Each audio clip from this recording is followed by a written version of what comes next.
welcome back. Before we get started with today's video, don't forget to like, share and subscribe and leave a comment down below.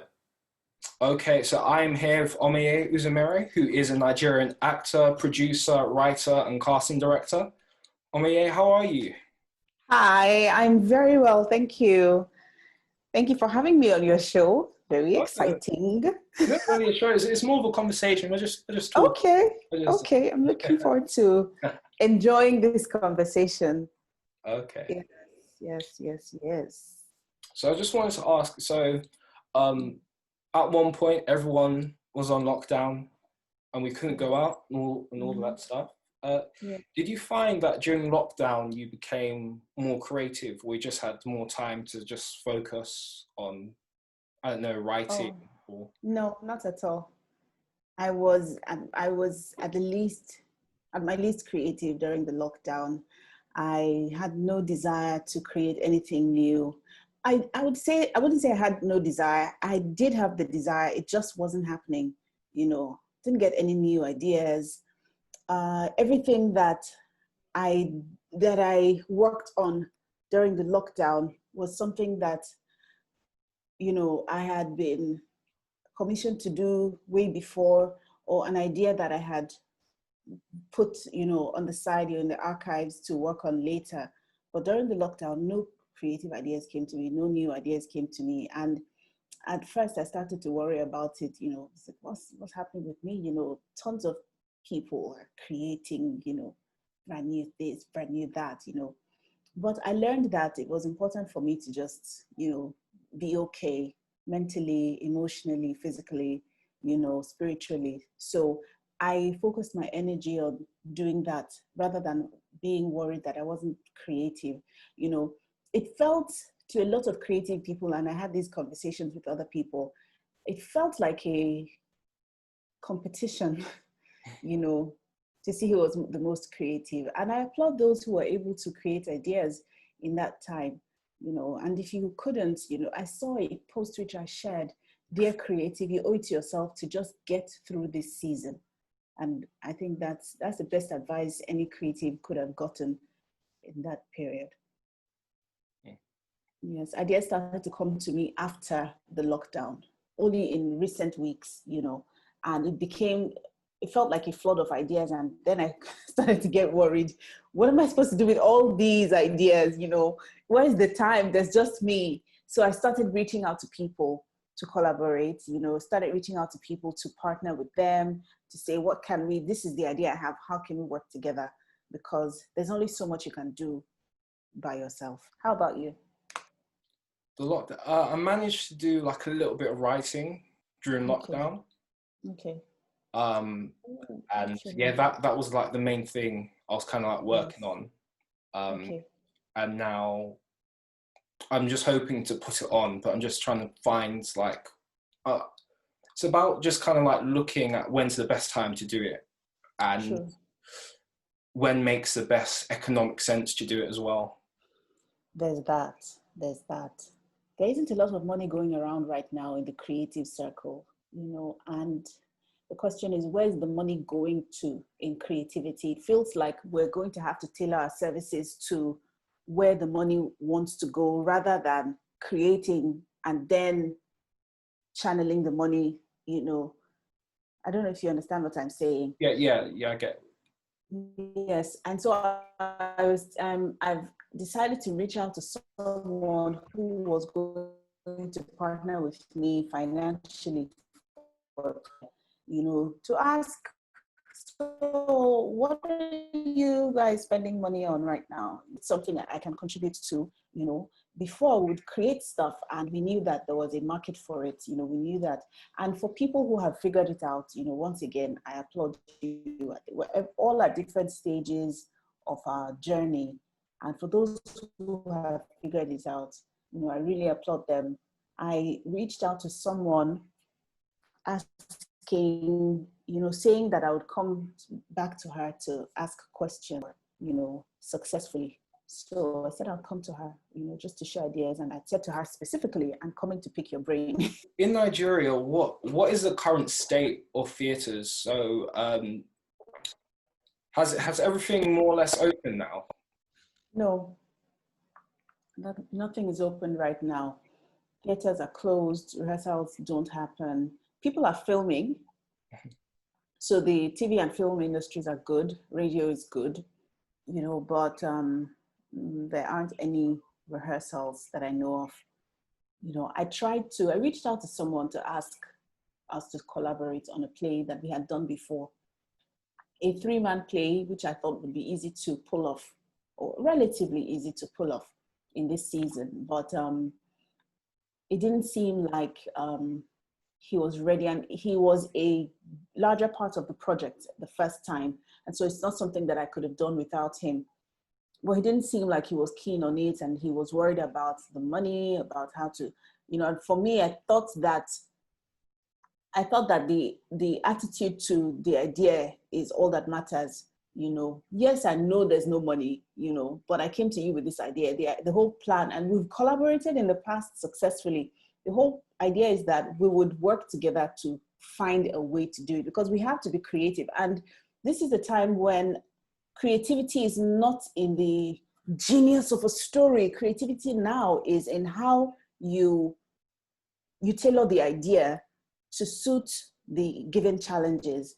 So if you have a 3-man play, perhaps we rehearse on Zoom, right, while in isolation. And so if we're all committed to the process, we can all self-isolate. And when we do come together, we're all trusting that each person is safe. We don't have to say, here's the budget to put people in isolation and then pay for a hotel for 3 or 5 or 7 people who would work in the production to be together. Do you see what I mean? Yeah. Yes. And if it comes to marketing it, then I believe that sometimes you figure it out as you perfectly story. And I want it perfect. You know, I spend a lot of time planning. That's who I am. But this season has taught me that you can't wait for it to be perfect. You have to just start moving, you know. So that's that. No theater productions going on, not right now, because the audience, you need people in those halls. You need people to fill those rooms if you're going to make any money. And as it is in Nigeria, you still don't make enough money even if you sell out your tickets. You have to have had, I mean, it's always best. If you sell out, you will make some money. Depends on the size of the space. There are a lot of things to consider. The size of the space, the cost of tickets, the cost of production itself, you know, and then you'll be able to figure it out. And then depending on the size of the production, you might need sponsors, you know, who want to appeal to your audience, you know, who want to expose their brand or your audience to their brand. And so they'll pay you money to have access to your audience. And then you're back right where we started, the audience, you know. People have shared their productions online, shows that were recorded, you know, shows that were done before coronavirus pandemic took place and were recorded, the coronavirus pandemic, and were recorded. And so you have people who have shared them on social media, on YouTube. You know, I don't know how successful that has been, but for people who already know the show, they're excited to see it again. For people who didn't get the chance to see the show when it was on stage, they're excited to see it, you know. So that's that, you know. But they've been in talks, you know. There's a body representing the industry, the creative, the entertainment industry as a whole, and theater is very well represented here. So I'm looking forward to hearing what the resolutions are and what the way forward is. But for now, theaters are closed. It's sad to hear that theaters are closed, and like it's the reality, isn't it? They are dearly missed at the minute. Yes. So what do theater actors or actors do when there's no work out in the UK?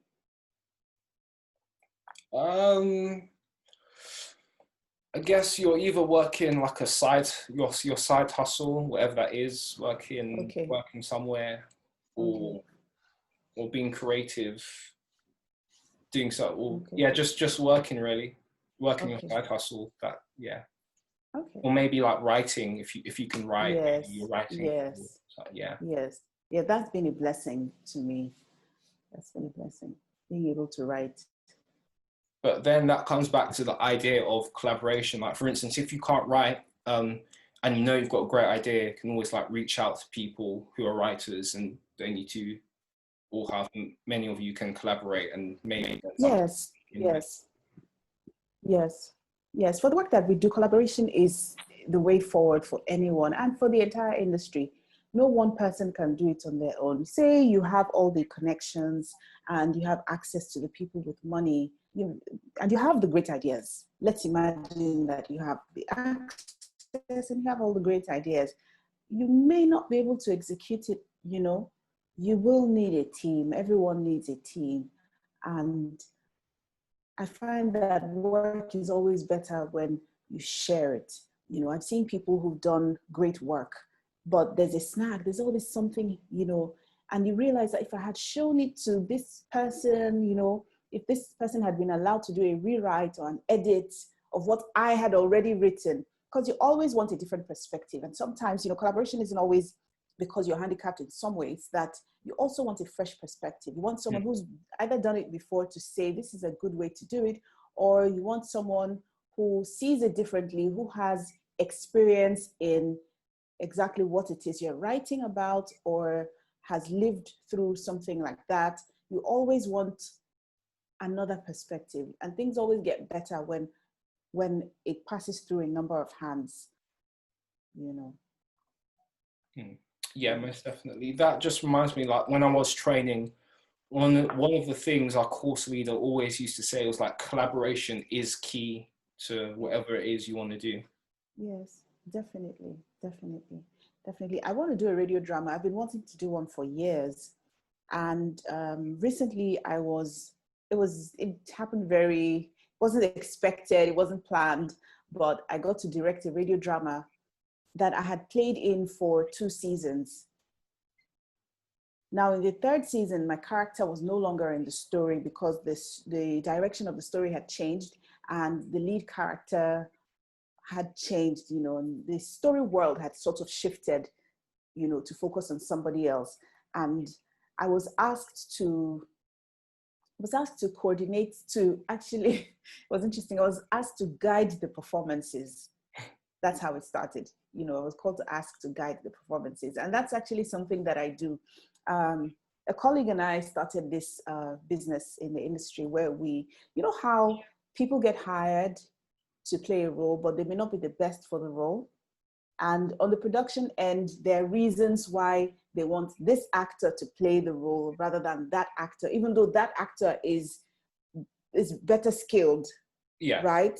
Yeah. But you hire this actor, and this actor ends up not doing their best work, even though ends up not giving the best, right? Even though that's the best they can give, And we decided that we would help productions in mitigating against stuff like that by coaching the actors. It's like a dancer who can't always see his back or her back. And sometimes a director is so caught up in the overall story or, may not have the time to spend with the actor. It can be frustrating for directors. It feels like, well, I wasn't hired to coach you, So what we do is coaching on set, And when I was asked to direct the performances, I thought, okay, that's cool. And then I started asking a ton of questions, and the more questions I asked, I guess they thought, wait a minute, I don't know who's directing, and it didn't seem like there was a director, this time around. And the long and short of the story is that I now got hired, instead to direct the radio drama, and it was an amazing experience. I had never directed a radio drama before, and I didn't know. I was happy to do it. I was excited, looking forward to it. I went to do some reading and all that, but I didn't prepare myself for how much fun I'd have doing it. I really enjoyed doing it, and I realized that I think for me it was a discovery. And the point I'm making is that in this period, we discover ourselves creatively. We discover things that we can do, that we didn't know we could do, that we had in us, that we didn't know we had in us, and I was so excited. I was just ready to jump on the next project, and it was great also because I got to direct some of the greats of our industry, and it's just something I really, really am grateful for. So that when I think about 2020 and if I had to count the great things that happened, this would be one of them, and it's not for lack of great things happening, even though there is a serious lack of great things happening for a lot of people, especially in our industry.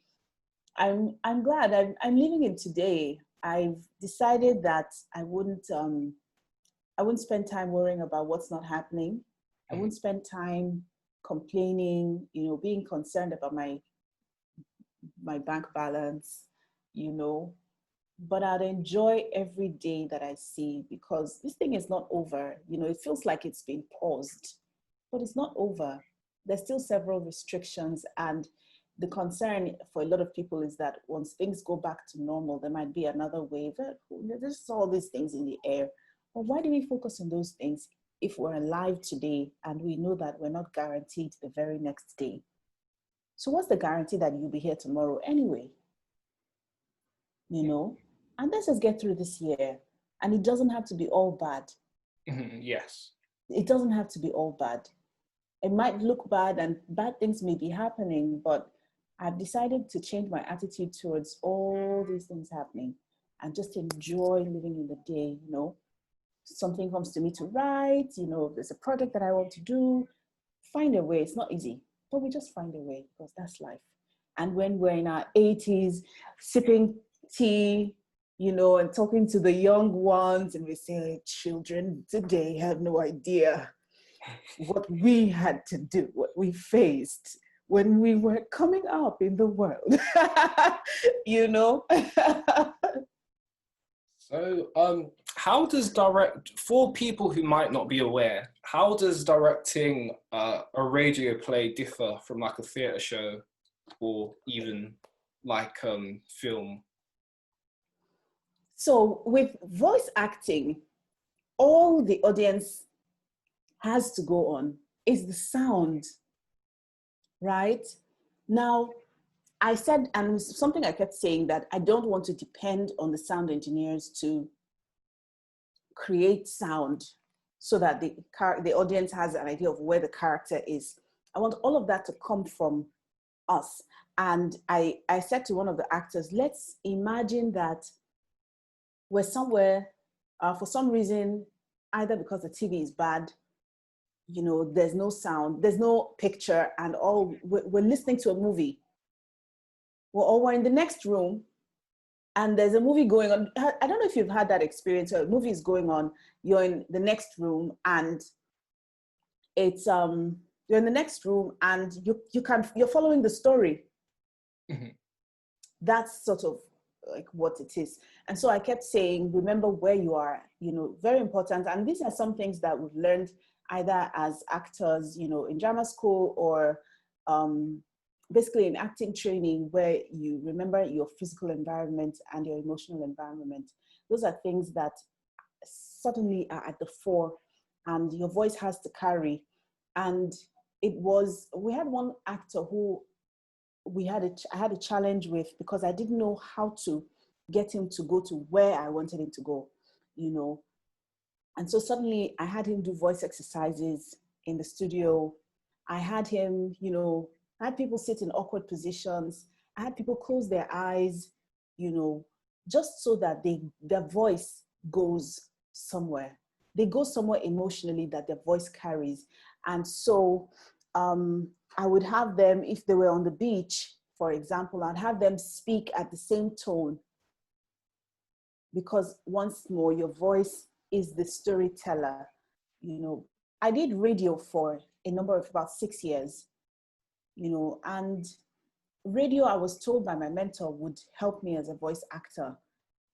I didn't understand it until I started doing radio, until I started performing, and I'd have people say, "Oh, there's something you do with your voice. So I really love what you do with your voice." And then I started to notice what I was doing with my voice to carry emotion, what I was doing with my voice to carry.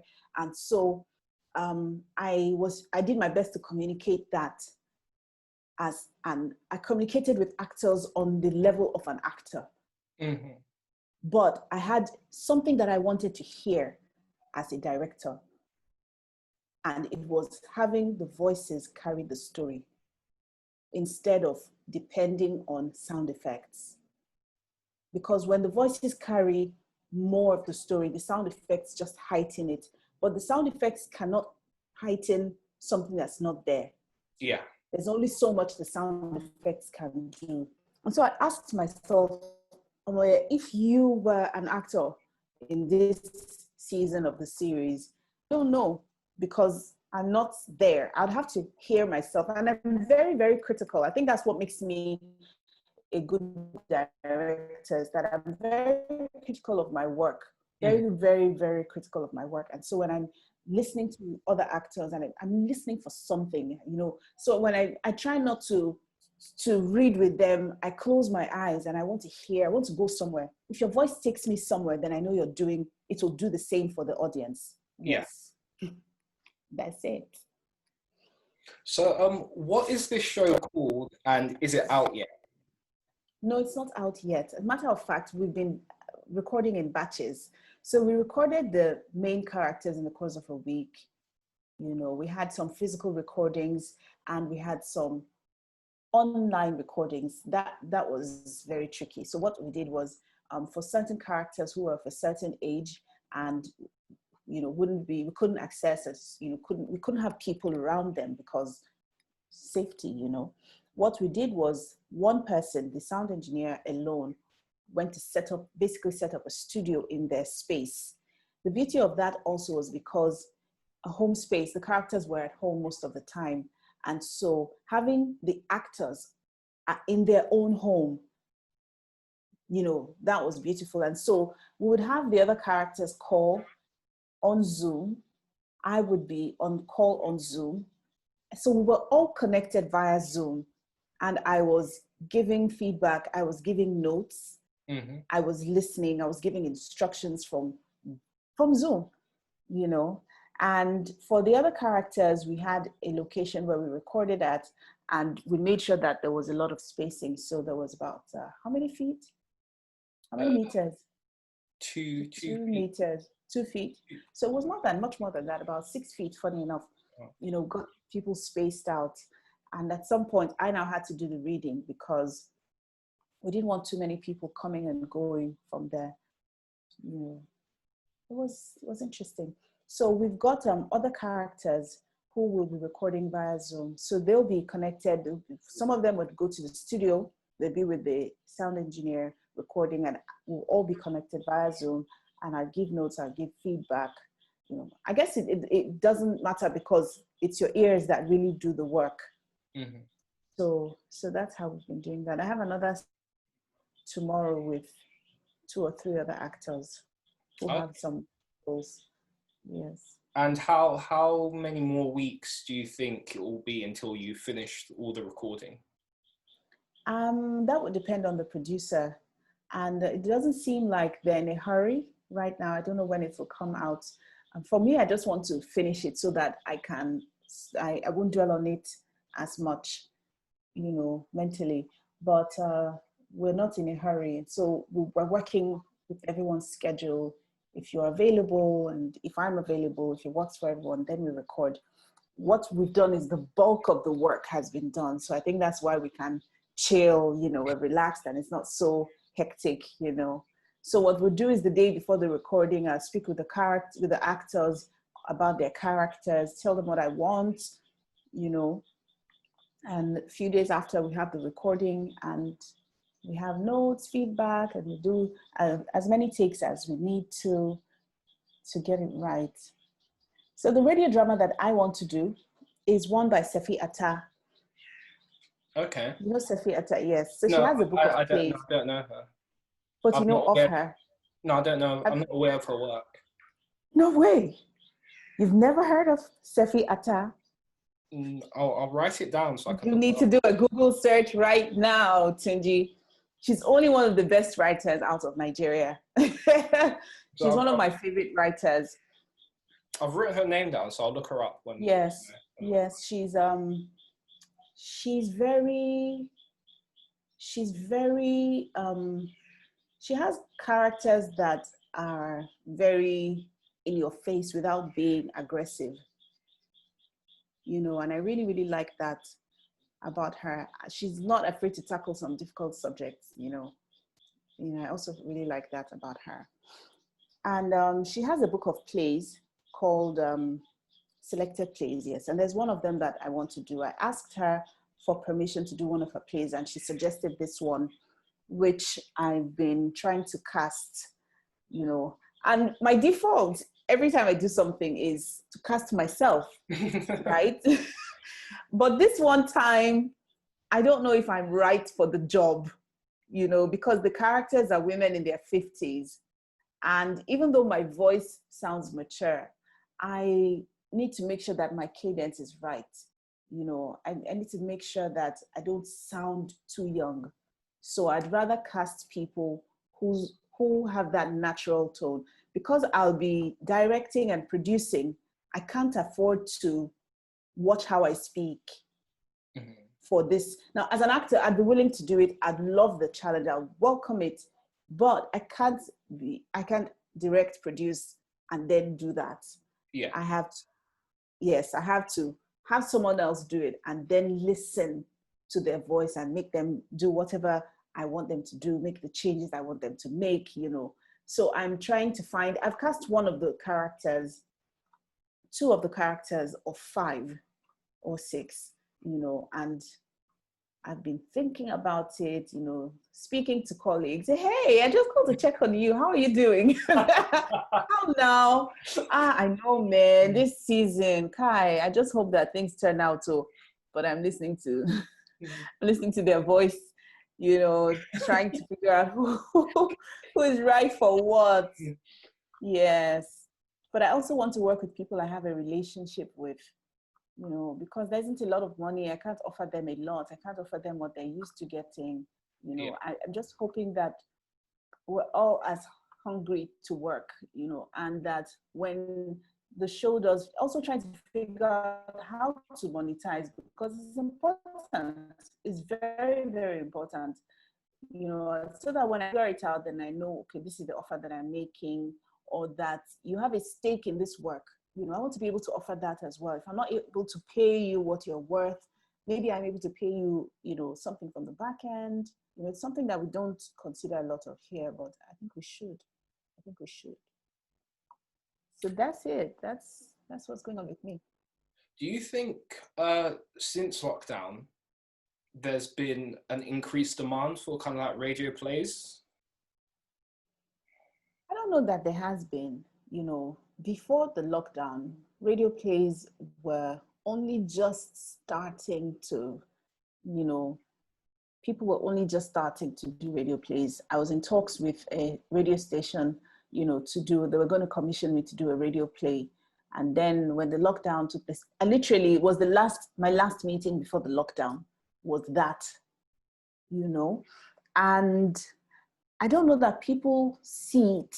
I don't know that people see the potential in radio dramas. And I really, really, really want to explore it. And I want to be one of the people to say, hey guys, you know, this is an idea. This is a great opportunity creatively. And okay, give you an example. Lagos is the center of traffic, right? I want people to be excited to be stuck in traffic because they know they're going to listen to a great show on their way home. I want people to go back to listening to their radios, to their podcasts, you know, but I want people to be okay with that because they know that they're only going to be able to listen to this amazing radio show that they're stuck on in their cars, or that people would, you know, listen to transistor radios or to their iPods or radios on their phones at home. I want more people to go back to listening to the radio or to podcasts. But I find that people would rather watch than listen. And suddenly I'm curious as to why. And even though people do listen to podcasts, now I want to find out how many people listen to podcasts, how much do they listen to podcasts, what do they like to listen to. So suddenly I'm excited about doing a survey about that. Okay. I'm sure you can find all that information, all the analytics of that. I know that, but I'd also love to find out from people in my circle, people around me, people who, the someone that I know who knows somebody else and who knows somebody else. Mm-hmm. Yes, rather than a wider search and compare the results. That's something I'll do. So we talked the other day and you mentioned that you managed to do like a little bit of writing. Yes. What is that for? Is that for kind of like stage, or is that again for more radio kind of work? Okay.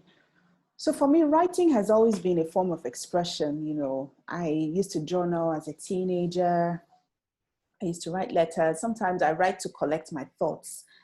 Sometimes I write just to clear my head, right? And then I started writing articles. I was a contributor for Accelerate TV. It's online. It's an online magazine. It's called acceleratetv.com. And I used to write more about the work that I do. They asked me to just write about stuff that I enjoy. And so I wrote more about the work that we do, my work as an actor and whatnot. But I also found out that every time I had an idea, I remember approaching a writer and they told me this was what they would, charge, and I couldn't afford to pay. And so I said, okay, maybe I should just start writing myself. And so I found out how to write a screenplay, and then I started writing. I've been doing that for a number of years now. Right? But I think in, getting stuck in that space where you're trying to write this thing and it's just not complete. And I kept going back. I have a friend who's very intelligent, very wise, and who really knows his work, storytelling. And every now and then I remember this year I would go to his office and he'd talk, I'll take notes, and then I'll go back. We had those sessions, and my storytelling improved for that. But I also needed practice as a writer, because a lot of the time, especially with my temperament or the type of person I am, I write when I have inspiration. But writing when you have a deadline is a totally different thing. Yeah. So writing for Accelerate was something that was very, very useful, because sometimes you just have a deadline and you just need to get through with it. And so what I do is I write and then edit over and over and over again, until I think it's perfect, or I think it's right, or until time is up. So I approached an executive producer that I worked with a couple of years ago. I approached him last year to say, I'd like to expand my streams of income. And so I asked, if I could send samples. And so that's exactly what I did. I just reached out to people I knew in the industry, and I'm doing the second African Magic telenovela. I'm on the writing team for that, and also spoke to head writers, because, it's usually the head writer that at the end of the day hires you. I got a really, really good letter of recommendation, talking about what an asset I was to the workshop, to the writer's room and whatnot. And so honestly, I can't tell you that it's based on that. I don't want to feel like I'm hyping myself, but once again, I would say this is just an example of God's grace. And so I joined the writing team for that. And it's not been as in this case, I'm an auxiliary writer, so I don't write as much, and there are a lot of people in the writer's room. So I haven't written as much as I would like to, but the deadlines are crazy, So the moment I get a breakdown, I need to quickly get through that breakdown, because the moment I see my name on the list of people to write for that week, it's crunch time, and I've literally got to hit the ground running. So that is a lot of pressure, and it's taught me to practice doing work at the shortest possible time, So it's been good. And it's also, it's been helpful because it's an extra stream of income, especially in this season where there hasn't been a lot of acting work, And all my side hustles are in the creative space. I'm a producer, I'm a writer, I'm an actor, casting, I've done set and props, art design. I've done it all. Trust me. I'm that person you want. Like I'm such an asset to a production because that's all I know. That's all. To be fair, it's not all I know, but that's all I want to do. I want to be on set. At the end of this year, we have the Lagos Fringe Festival coming up, and the beginning of next year, we have the Lagos Theatre Festival coming up. So are you looking forward to festival season? Definitely looking forward to festival season. I want to get my hands on something really exciting. So Lagos Fringe has, there's the Lagos Fringe this year and the Abuja Fringe. So they're doing 2 festivals in November and December. Right. And then we have the Lagos Theatre Festival. We've already put out a call for submissions for the LTF. Okay. And we're tweaking the format of the festival just to be in line with, the regulations for the COVID pandemic. So I'm looking forward to seeing how it all plays out. I'm looking forward to seeing what ideas people are submitting, what people want to do, what people want to watch. I already have some ideas that I want to play with, at these festivals. And fingers crossed, the coming Lagos Theatre Festival, I might be doing a production, But because I'm festival producer, I can't be too heavily involved. So what I want to do is collaborate with someone, with a producer, and direct something. I want to direct a play this year. Okay. I was going to do that in 2016, but it didn't work out. And then 2017, how the year you want to do something, it doesn't work out. Then it's like another cycle. It's a whole season that has to go past or go by before the time is right again. And so hopefully the time is right this time around, but I'm excited because we're going to be more particular about site-specific theater, about an idea that doesn't depend on lights and a big stage. We want experiential theater. I think that is a way to go right now, especially with the way things are happening. You're not going to get many people sitting in a room, sitting next to each other in a hall or in a theater. You're likely to find people outdoors. Yeah. 2 feet apart from one another, wearing face masks. What type of stories do we want to tell? Because our reality has changed. Our reality has been altered with more like, and so I want to see stories that reflect that, and the more I talk about it, actually, how you talk about something and an idea starts to form in your head, So I'm really excited about it. I guess it's, it means something that the Lagos Fringe will happen first. And so I'm going to see, what my colleagues, Brenda and Kenneth, are going to do, what they're doing, and because, this is the space, I'm very excited about theaters, theater productions taking place. Okay. Thank you so much. Just before we go, where can people find you on social media? Oh, I was going to say in my house, but yeah. On social media, I'm my handle is at Omoye Uzams. That's OMOYE UZAMS. Omoye Uzams. Okay. On Instagram, on Twitter, and on Facebook, I'm Omoye Uzamere. I guess I didn't get the chance to change that. Yes. Oh, but something else I want to quickly talk about. Oh yeah, this is very important. Very, very important. So the Actors Guild of Nigeria has recently launched a health insurance scheme for actors, and I'm very excited because it's something that we've wanted to see in our industry for a long time, but there's the perception that the Actors Guild is for Nollywood actors, but it's only because it's highly populated by actors from Nollywood. But it's for all actors, whether you work in the theater, in film, television, or voice acting, or improv acting, whatever type of acting you do, as long as you're an actor, you can, you know, take advantage of that. And I was somehow, you know, drafted into to work with the planning committee, and I hosted the launch event.